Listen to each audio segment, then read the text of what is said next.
An analyst has done it. It's finished. It's the Big 12, the ACC merger, and it's right here for you. But there are a couple of our schools that are left out of the Power 3 altogether. Is it your favorite team? This is the Locked On Big 12 Locked On. Here's a hint. One of them's Baylor crossover.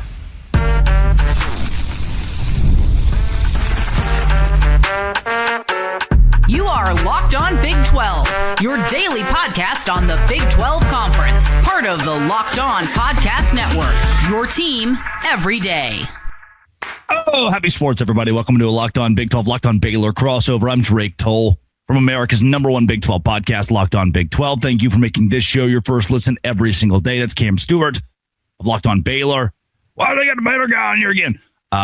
No one's more objective at this point. After another Baylor loss, I think Cam is real on the fence here. 13 reasons come fast at you. We will start with the ACC and the Big 12 now coming together for this new league. What does it look like? What is the plan? What is the future for these two conferences? Then Saturday in basketball, man, Texas Tech is just like it. Texas Tech is just like that. They are a national championship contending team, and no one else is going to tell you that from a national perspective. And then BYU, man, I go on one cruise ship and come back and the entire athletic department is on fire right now. God, if you hit subscribe, we get to keep our jobs. The cruise that I went on last week, which is why some of the content felt a little outdated. I had to record it earlier in the week. We went to port to get off on Friday, and at 8:30 in the morning, they're like, hey, by the way, guys, it's too foggy. We can't let you off the ship. We got off at midnight. Yep. Can you explain that to me nautically? Yeah, man. No you cabin. Can't get off the ship.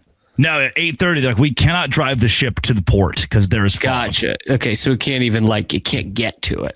Yeah. I mean, you could. They just decided not to because they couldn't see. However, at night, once the sun has gone down, you're good. You're fine. All good. Because it's the fog. I'm thinking you're like anchored and you're like, oh, but it is too foggy. Guys, we can't see you. And we need to keep this like recess. We need to keep our eyes on you. That's that's a little bit what it was. We were anchored and there was so much fog. You just couldn't, we're like, we can't trust this. And this was not a poop cruise.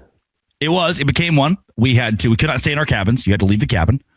And so because of that, we are all on the deck, suitcases out. The bathrooms are overflowing. It was a lot. Six more limbo competitions judged by Drake Toll. Who can drink the most pina coladas and why is it me? So who can just keep drinking until we're allowed to leave? They did close the bars down too. And then by 3 p.m. they're like, you know what? Screw it. Bars are open. Fine. I'm wondering how long a lightning delay at McLean Stadium we need for that to happen. You know what? We do have beer here. We'll sell the alcohol. Let's just do it. This is scary, but also true. The map of the United States, that is daunting, I will say. Without Hawaii and Alaska. Hawaii and Alaska. We cannot, the Big 12 that is, sustain with our current model versus the SEC and the Big 10. The reason being the SEC and Big 10 in a few years be paying out $70 million to our $40 million to their member schools based on their TV deals. That's every year, by the way. That gap is not sustainable. We're already down donorship versus the Alabamas, LSUs, and Auburn's, Ohio States of the world. The Big 12 has to do something. The answer to that, what is on its way, is a merger between the Big 12 and the ACC. Now, what that merger could look like is the ACC collapses, the Big 12 poaches. They steal after Clemson and Florida State leave. But Christopher Lambert, college football insider, says this is what it will be. Pacific time to Eastern time. Programs that are going to make it into the newest power conference. And it includes the likes of West Virginia, BYU and Utah, Arizona State. NC State is in there. Clemson, Miami, Florida State, Louisville, West Virginia. I'll mention again. But no Baylor, no Houston, no Cincinnati or UCF. The Big 12, no Iowa State either, no Kansas State. The Big 12 in an ACC merger, if you were to take the most ready-made 16 teams out of what's available in America, will not feature some of the original Big 12 squads. Can I throw a question before we deep dive into this? Yeah, you can. This is no shade against this school because I actually kind of like this school. Like, I don't hate them, but like, What does Oklahoma State bring? Can you help me with that one? Eskimo Joe's. Next question. It's not that big a school. I think it's about 20,000. It's not in a big market. It is second fiddle in its own state, which is a second fiddle state. How is your response to this? Your immediate first thought is, why can't Baylor get over Oklahoma State? I just see that because I'm thinking where college football, a terrible future. Where can I compare Baylor to? That's like kind of my first thought. Like it's really a little whataboutism, but I like Oklahoma State because I think they do have a good fan base, and typically, obviously not right now, they are a pretty well-rounded athletic department. Well, they're consistent. They all suck right now. But usually they're pretty good in a couple of sports.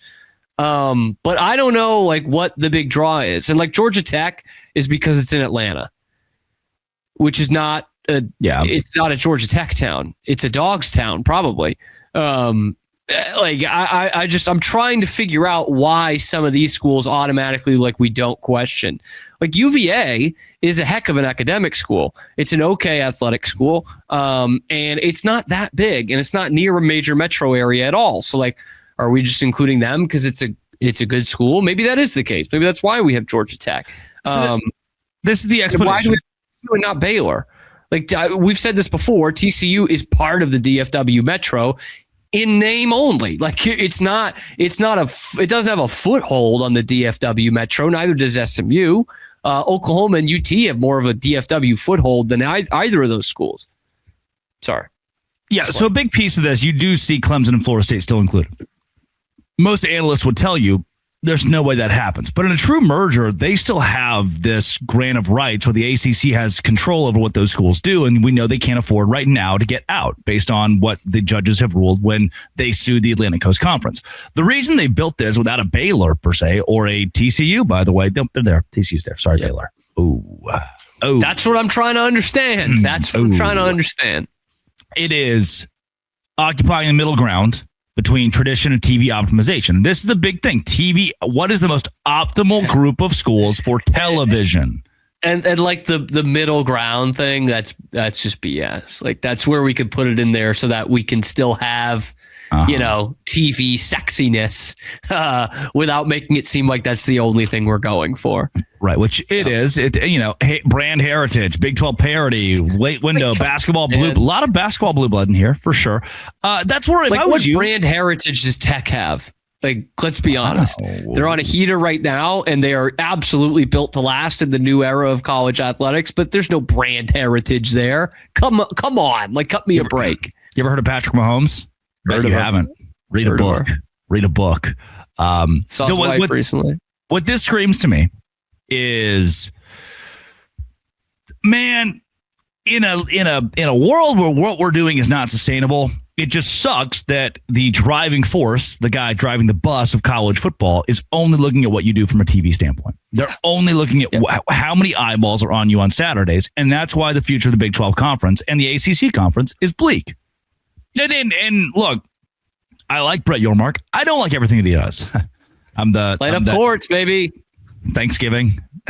Yeah, I voted for him. I don't have to like everything he does. But the economy, that's how I am about Brett Yormark. I voted for him. Doesn't mean that when he's like, you know what, we're going to Mexico. Brett, we're losing $30 million per school compared to the SEC. How are you going to fix that? Wow, we're going to Times Square. We're going to show them Iowa State football in Times Square, and they're going to like it. I don't think that's how that works. But the Big 12's in trouble, and it's because greed has taken over college football and the things that we love. Coming up, basketball this weekend. Arizona's tires slashed. Nope, flip it. Texas Tech's tires slashed by an Arizona fan? I don't think so, but maybe. This is a Locked On Big 12, Locked On Baylor crossover.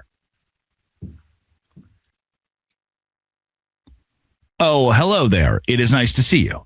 Today's show is brought to you by Indeed. Why is it brought to you by Indeed? That's because I like to hire people for Locked On Big 12 specifically, because I got a lot of stuff going on between the Savannah Bananas and Westwood One. I need someone to run the social media of Locked On Big 12. So Indeed helps me find the perfect candidates. In minutes, Indeed sponsored jobs can send me dozens of people who are the right hire for me, and they've already vet them on some major things that I care about. In the minute that I've been talking to you, 27 new hires have been made on Indeed worldwide, according to Indeed data. Indeed sponsored jobs. Listeners of this show will get $75 sponsored job credit to help get your job the premium status it deserves at Indeed.com/podcast. Indeed.com/podcast. Indeed.com/podcast. Terms and conditions apply. It'll show that you support my show. Need to hire? This is a job for Indeed sponsored jobs. Indeed. Oh, hey, everybody. Drake Toll alongside Cameron Stewart, letting you know about Locked On's brand new Everydayer Club. Cam, what do you like about the Everydayer Club? All of it. I love every single part of it, if we're being totally honest. Yeah. Personally, my favorite aspect is that you can listen to Locked On Big 12 or Locked On Baylor, lockedonbig12.supercast.com, lockedonbaylor.supercast.com, ad-free, completely ad-free. Yes. Thanks. No more ads. No mas. Hey, Richie Saunders tore his ACL. An Arizona fan allegedly tore through the tires of the Texas Tech basketball bus. I saw that video on Twitter. It hasn't really done numbers. No one's really talking about it. Maybe AI. I think it's AI. Could that be a deep fake? Yep. Texas Tech on top of Arizona. By the way, that would be fairly close to the poisoning the trees, if you ask me. It's almost worse than poisoning the tree. It wasn't even trees. It is. We didn't brag about it on radio. Yeah, Paul. Which makes the situation different. It's worse because you could have killed somebody. If you called, if you called Locked On Big 12, if you phoned in the show, I slashed the tires. What? I did it. Then it would amplify the situation for sure. But yes, if someone stumbles upon you with a knife and they are slashing tires, that person with a knife could kill you. They can just like spin around. Well, yeah. I mean, you could in theory, you could, spin out on the bus. I think you're probably realizing that you have a flat before you get that far. But it happened in the White Lotus. You can accidentally stab someone all the time. The trees guy could not have. I don't think it was human poison. It was tree poison. Maybe, though. My homie did that. Free him. Top 10 matchup at home, Iowa State. Bang. Why didn't OJ use that? Sorry, Bang. Go ahead. Kansas State, fire Jerome Tang. Bang. Texas Tech, the win of all wins. They've now beaten 3 of the top 5 teams in the country, yet they're outside the top 15. Someone explain, dog. Like, yeah, they've lost games, no doubt, but no one has won more games at the top level of college basketball.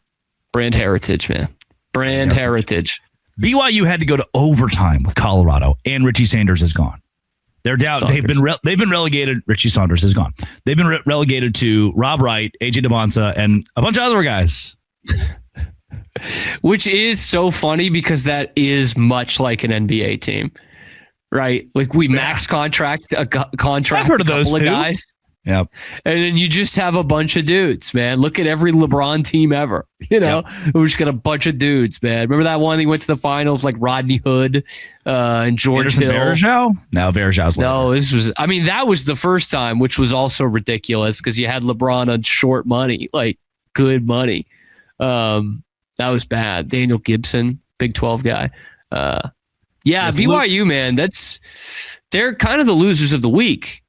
And they won a couple of games. Like Luka, LeBron, Tingus Pingus. That's usually how it goes. So it's just the Lativia. West Virginia upsetting UCF on the road. What if UCF became so mid in the middle of this season? Because they were strong, like 6 seed, 7 seed NCAA tournament. And now they're possible bubble. What if their midness in this portion of the year gives an open spot to TCU, West Virginia, and UCF all getting into the tournament? Because, I mean, if you're above 500 in the Big 12 Conference, where you should lose every game to Tech, Arizona, Houston, Kansas, Iowa State, BYU, like when you should be losing every top-end game, if you're finishing above 500 in this league, you need to be in the NCAA tournament. I would agree with that. And I think UCF might be taking one for the team here. Just handling my midness.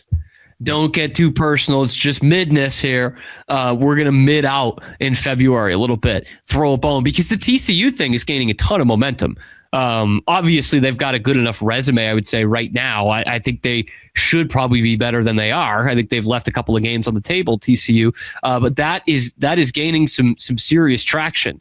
I don't know if it's enough to get Baylor Cincinnati. They lost to Michigan 67-63. Not to be the guy of close losses, but dog, hey. Quality losses. We do like that when it comes down to playoff selection. Any sport. Also, 0-4. Their Big 12 start was 0-4. Then who'd they play? They have one remaining ranked game on their schedule. At Texas Tech, they will lose. They will be thrown into the ether. They will That's meet the it. One in a month? One. Let me read it to you. UCF, West Virginia, Arizona State, Kansas State, Cincinnati, Texas Tech. One of their next 6 is a ranked game. Baylor. And I would say 2 of them are ones they could lose. Yeah. Like, I don't think they could lose the other ones. And again, TCU has left some games on the table, but guess who has also one remaining ranked game? The West Virginia Mountaineers. Utah, win, dub. That will push them to like 8-5 in Big 12 play. Get ready to learn West Virginia NCAA tournament, buddy. Yeah, West Virginia they looked like they were in a pretty good spot like a week or 2 ago, to be honest with you. 2 weeks ago, I would say when they lost to Baylor before that game, I think they looked like they were in a pretty good spot. I think they were 5-3 at that point in the conference. Like, they were in a good little roll. Can I tell you their conference losses? Yes. Iowa State, road. Houston, road. Arizona, road. Texas so 3 Tech. Impossible ones. Okay. Tech. Yeah. Texas Tech, which was home. And then Baylor. They have one bad loss in conference play. That's pretty incredible, by the way. Dude, yeah. And no one's talking about them in the NCAA. Like, with wins over Kansas. What are some of the big wins? This is you got them in front of you. So they did beat Kansas State, which many are saying is not easy to do. Huge, man. That's huge. At Cincinnati. For Kansas State to even be out there playing is really a miracle. Like, it's they beat a testament Kansas to their warrior mentality. Yeah, they don't have a ton of great wins. On the road against UCF actually is really impressive. They don't have a ton of top-end great wins, but they win. They don't. Their losses are all like, you would never win that game no matter who you are. So last year they got snubbed out of the tournament. I can smell it again. They'll probably be the first team out because that's what we like to do around here. TCU, West Virginia, UCF is now bubbling. Man, do you think BYU's done in this conference race? Yeah, they're not a contender anymore. Well, Arizona, I guess no one was catching. I more mean, like, do you still see them as like a Sweet 16 team? No. I think they're primed to go out in the first round. I really do. I can make a case for you that they're still, could still make the Elite Eight because this, that. But dog, they went on a 4-game losing streak, including giving up 99 to Oklahoma State.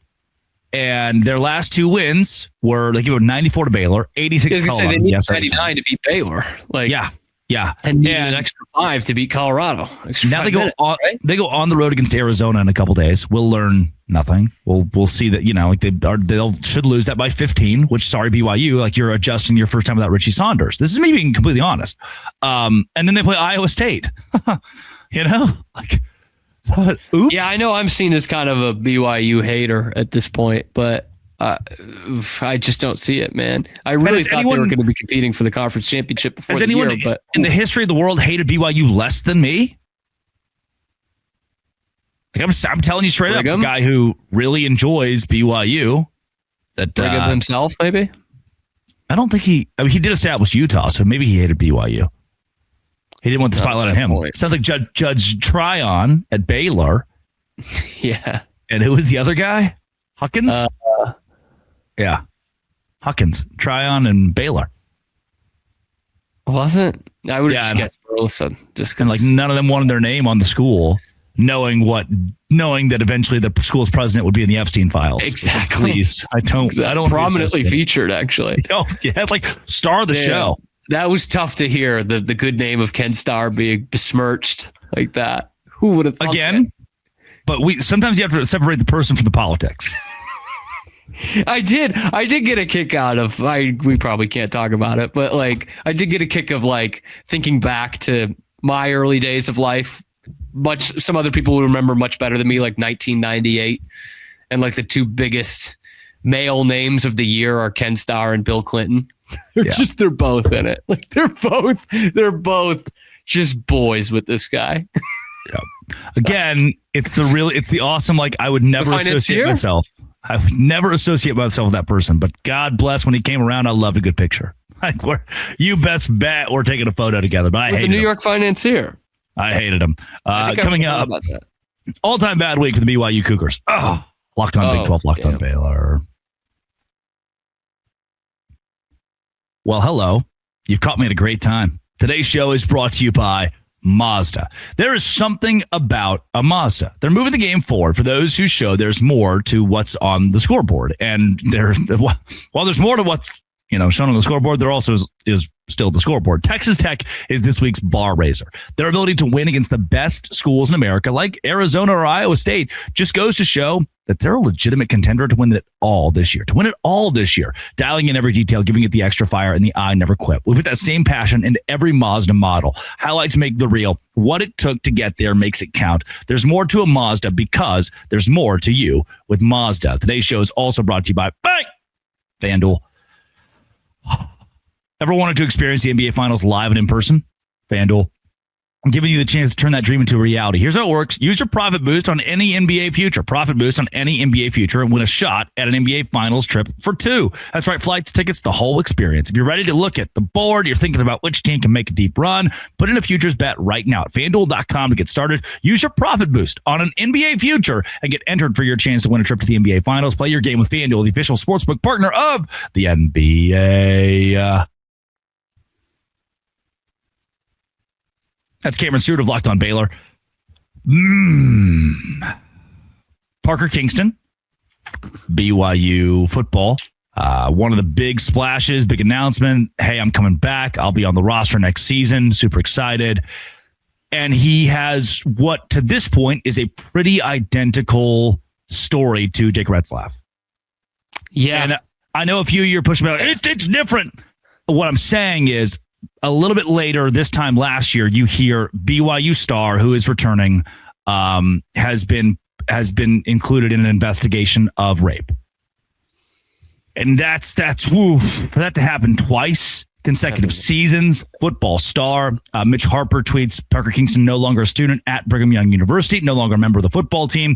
According to a statement, the university administration, athletic administration, including Kalani Sitake, were only made aware of the investigation and allegations after Kingston's arrest on Wednesday, February 11th. He has a lawyer. He'll fight this. But there is, as we learned, there's just no way. This is my opinion. There's no way Parker Kingston plays basketball for football or basketball Definitely for BYU in 2026. And there's no way that Richie Saunders plays basketball for BYU the rest of this year. That's a 72 hours from heck. That's a 72 hours that really, really suck. I would say BYU basketball is probably not a contender anymore. And in the Big 12 for sure, if they really were, they were kind of that last edge of contenders as it is. Yeah. And for BYU football, this puts a lot of strain as your wide receiver one is your punt returner, wide receiver one, team leader, gone for some pretty bad accusations.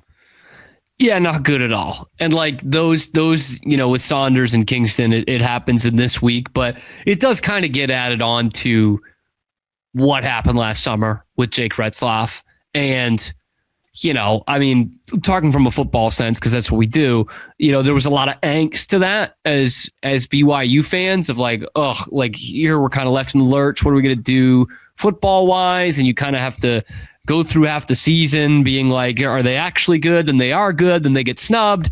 And then you get more of the off the field stuff, which is obviously way worse. And so it's felt like a weird situation, I would imagine, to be a BYU fan the last year or so. Plus you add in, how you're perceived by some of the other member institutions of your conference, the things that get chanted at you. This is not a good situation all the way around. And unfortunately, it happens far too often on far too many college campuses in this country. But certainly it is under a microscope when now you have two major accusations of this nature against BYU football players in the last, 8 months here? Yeah. It's because it was June when the Retzlaff news came down the pipeline. So it's really not that long ago. I recall with that one, it sounded, which by the way, February 7th, Kingston revealed he was engaged during a BYU basketball game. So there are so many elements to this. And this case has been ongoing for what we come to find out, close to a year or longer than a year. Like, this happened well over a year ago. And BYU says when you get a felony charge like that, I mean, as we've seen with other cases like this, like you've got a lot there, and it's a slow burn. Yeah. And Retzlaff thing was civil, so for BYU to say we didn't know about this, I think you can't get away with that if they're lying. We've learned that, I think, in the Baylor case. We figure out, like, you can come to the podium all day and say, I didn't know. And Dave Bliss, I didn't know. We know if you knew. There's evidence there if you knew. Yeah. A digital footprint. And so for BYU Kalani, what I think we also need to realize, because there are people out there saying, oh, BYU they knew the whole time. They wouldn't do anything. They wouldn't suspend him. No, again, we learn in a lot of cases, it's pretty easy for the guy who's accused to hide this kind of stuff. And Jake Retzlaff tried to hide this for a long period of time. And then one day you're sitting by your phone and that's it. It all comes to light. And the initial reaction in either of these cases should be, and this is me giving, again, my opinion, you can disagree, thoughts for the victim, the alleged victim of, okay, the last thing you want to do, namely for those who are actually assaulted, is say, what an idiot. This is a fugazi of this is an accusation that is false just to ruin a good man's career. Like, if we say that, we're going to encourage every rape victim for the rest of time to never say a word. And that should not be the case. It should go through due process, as Jake Retzlaff did. And guess what? Oh, I'm about to cook. Jake Retzlaff did not miss time for BYU football because he sexually assaulted a woman. No, he missed time because he had sex, because he broke the honor code. Right. So BYU did the due process there. They just said, hey, you can play for us. We're going to suspend you because you broke the honor code. So BYU handled it perfectly, and Retzlaff, by and large, did as well by saying, okay, I'm innocent of this. I'm going to go play football somewhere else. Everyone handled that well. Here with the Parker Kingston situation, this feels more daunting, whereas Retzlaff was offered an avenue to collect it all, figure it out, and come back when it was told that it was false. Kingston's not on the team anymore. Yeah, and I do wonder, with how much BYU knew about it and whatever, I do wonder how they handle that in the wake of the Jake Retzlaff thing, because as more came out on that, it didn't turn out to be exactly what the initial headlines made it out to be, and so I'm wondering if they're like, man, like kind of here we go again, like how can we slow play this while still feeling like we're covering our bases, you know what I mean? Like without a PR nightmare, how can we kind of wait this thing out and see how it happens? And I know I was wondering, last week, the same way we were wondering with Retzlaff, when he was saying it was consensual, then that still breaks the honor code. And I wonder if BYU was like trying to figure out, hey, did anything happen at all here? Like, did anything of that nature happen at all? Because BYU has to handle it a little bit differently than anywhere else in the country. Of course, the accusations and the thing he got arrested for should be handled pretty much the same way at every school, and that is what happened here. You don't go to school here, you're not part of the team. So one BYU fan tweeted, it's Chance the Gardener. And he says, just a friendly heads up for the record, I number myself among the many who will not be following the details of this case. And reason being, he says, it's over for me. He violated his commitment to the school and team, similar to or worse than Jake Retzlaff. This case doesn't warrant attention. The point being, we should tune this out. Don't shove the details at us. It's not going to help. It's done. The Retzlaff deal wasn't on. That was a saga. That was a series. Yeah. This is, if you're a BYU fan, I don't think the initial response should be, what, there's some miracle out there that he is exonerated of this instantly and gets to play next year. I think we got the idea last season. It's not how this is going to work. That this instead, you should spare yourself by saying, you know what? Goodbye, Parker King. Yeah, I hope the best for the victim. I hope the truth comes out. It typically doesn't, but I hope it does. And goodbye, Parker Kingston.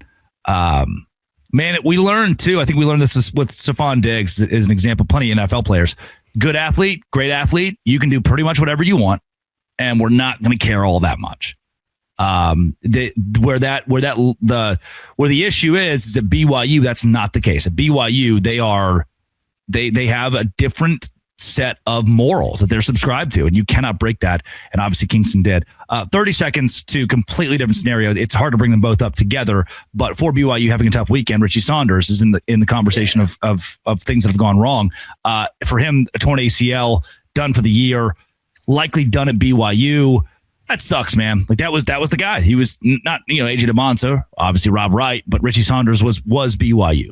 But he was the third head of the monster. He was, and obviously captured the nation last year. Had John Heater going to the games, man, and Tater tots, man. That was unbelievable cultural crossover.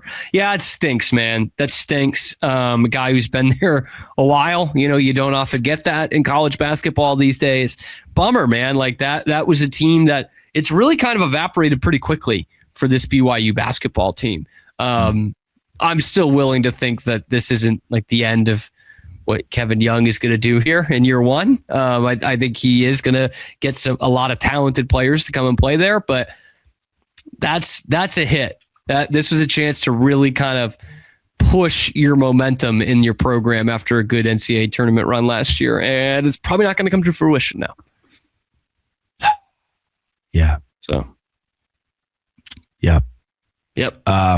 Tater tots for everyone. Congrats to Baylor for the tennis win, by the way.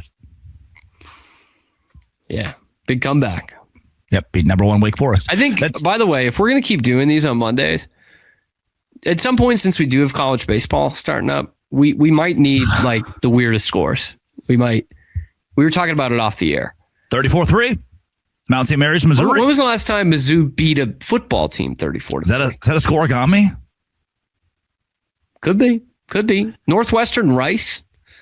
And that's not the craziest. I think it was like 17-4, but just the fact that those two teams are matching up. I think the craziest. And then Northwestern's kicking the crap out of them. That's Rice has fallen on hard times. But anyway. Craziest stat that I saw this weekend. There's a Baylor guy who had 3 grand slams, but in spite of that, had 12 RBI. I thought that was crazy. Everyone's focusing on the 3 grand slams, but ESPN Intel had it out there that it was 12 RBI as well, which it instantly brings me back to this crazy stat I heard a few years ago. That reporter who asked Dave Roberts, I think it was going into the World Series, she talked about how like the Dodgers had 11 walk-off wins that year and they were all at Dodger Stadium. Like, what are the odds of that happening? You know what I mean? Angels in the outfield played every game at home. Only home games. These are some of the weird stats people don't talk about enough. 12 RBI? I didn't think it was right at first. I had to go look. You'd be surprised, man. You'd be surprised. Cameron Stewart. Both those two things together. Whew. At Real Cam Stewart, Locked on Baylor. This has been and always will be Locked On. Thank you for making this show your first listen every single day. Dose Grande.